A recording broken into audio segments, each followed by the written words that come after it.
అంటే ఇప్పుడు మన సింగరేణి విషయానికి వస్తే సింగరేణి ఎలక్షన్స్ ఉన్నాయి అతి తొందరలో.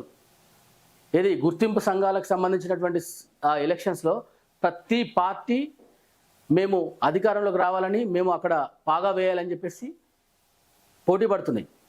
ఈ పోటీలో ప్రధానంగా BJP party, BRS party, Congress party.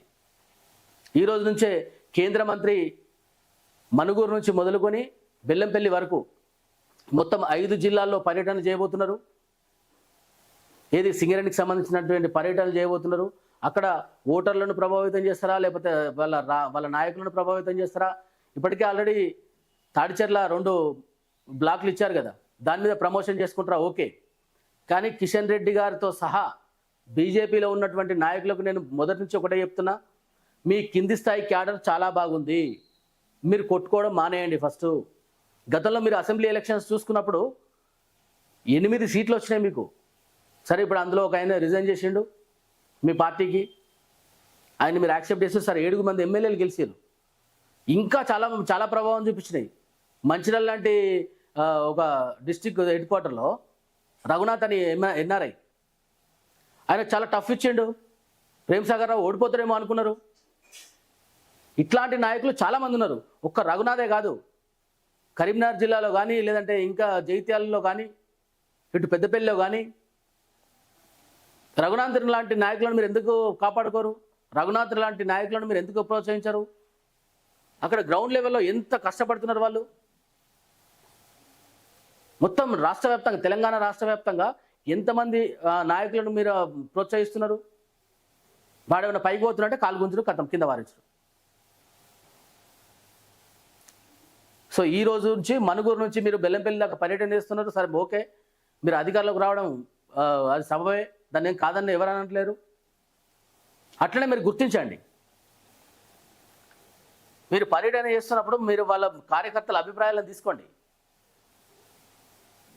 Raghunath లాంటి నాయకులను పక్కన పెట్టుకొని నిజంగా మీ కాన్స్టిట్యున్సీకి ఏం జరుగుతుంది, లేదంటే పెద్దపల్లికి సంబంధించినటువంటి కాన్స్టిట్యున్సీలో ఏం జరుగుతుంది, కరీంనగర్కి సంబంధించిన కాన్స్టిట్యున్సీలో ఏం జరుగుతుంది కనుక్కునే ప్రయత్నం చేయండి.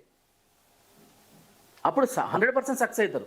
రోజుకు ఒక కేంద్ర మంత్రి, అంటే 2 రోజులకు ఒకసారి ఒక కేంద్ర మంత్రి వస్తున్నాడు కదా, మీరు పార్టీ కార్యకర్తలతో సమావేశాలు పెడుతున్నారు కదా, ఎంతవరకు రీచ్ అవుతున్నారు? నిజంగానే మీరు కొట్లాడుకొని వీళ్ళు 2 పార్టీలు కొట్టుకున్నాయి కాబట్టి మీకు అవకాశం ఉంది, మంచి ప్రయోజనం ఉంది మీకు. కానీ మీరు ముందు గోడలో ఫెయిల్ అవుతున్నారు. ఎందుకంటే మీరు పై స్థాయి నాయకులే కొట్టుకొస్తున్నారు. ఆయన అంటే నాకు పడదు, నేనంటే ఆయనకు పడదు. దయచేసి మీరు పార్టీ పరంగా మీ పార్టీ బలోపేతం చేసుకోవాలంటే ఖచ్చితంగా మీరు గ్రౌండ్ లెవెల్లో తిరగాలి. మీరు మంచి నిర్ణయం తీసుకున్నారు.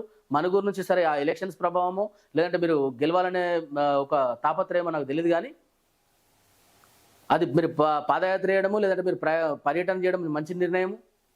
సింగరేణిలో కూడా మీ మీద ఒక నమ్మకం ఏర్పడే అవకాశం ఉంటుంది. ఆల్రెడీ ఒక 2 బ్లాక్లు ఇచ్చారు. మీరు దాన్ని సెల్ఫ్ ప్రమోషన్ చేసుకోవడం కూడా చాలా ఇంపార్టెంట్. చేసుకోండి. అట్లాగే కార్యకర్తలు కూడా పట్టించుకోండి.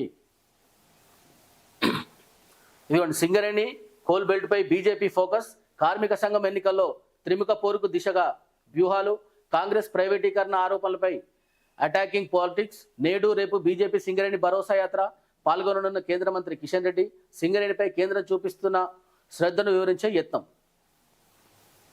రానున్న అసెంబ్లీ ఎన్నికల్లో తెలంగాణలో అధికారంలోకి రావడమే లక్ష్యంగా అడుగులు వేస్తున్న బీజేపీ సింగరేణి ప్రాంత అసెంబ్లీ నియోజకవర్గాలపై స్పెషల్ ఫోకస్ చేస్తుంది.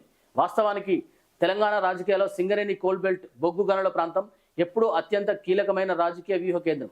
6 జిల్లాల్లో విస్తరించి లక్షలాది మంది కార్మికులు, దాదాపు 5 లక్షల మంది ఓటర్లతో ముడిపడి ఉన్న ఈ బెల్ట్పై ప్రస్తుతం బీజేపీ ప్రత్యేక దృష్టి సారించింది. రాబోయే ఎన్నికలు, సింగరేణి గుర్తింపు సంఘం ఎన్నికలకు దృష్టిలో ఉంచుకొని కమలం పార్టీ అక్కడ తన పట్టును పెంచుకోవడానికి వ్యూహాత్మకంగా అడుగులు వేస్తోంది.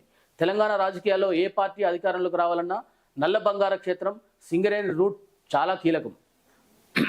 ఇక్కడ ఆదిలాబాద్ జిల్లా, కరీంనగర్, అది మన ఆసిఫాబాదు, మన మంచిర్యాలు, మనుగూరు, కొత్తగూడెం, భద్రాద్రి కొత్తగూడెం, ఈ జిల్లాలు చాలా కీలకం.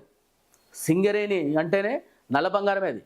సో అక్కడ ఓటర్లు కూడా చాలా కీలకంగా ఉంటుంది. తెలంగాణలో అధికారంలోకి రావడానికి ఈ 6 జిల్లాల్లో ఉన్నటువంటి కాన్స్టిట్యున్సీలు చాలా ఇంపార్టెంట్. ప్రతి కాన్స్టిట్యున్సీలో మీరు టార్గెట్ చేస్తే ఖచ్చితంగా అధికారంలోకి వస్తారు. అర్బన్ ఏరియాలో మీకు ఎట్లా ఓటింగ్ ఉంది.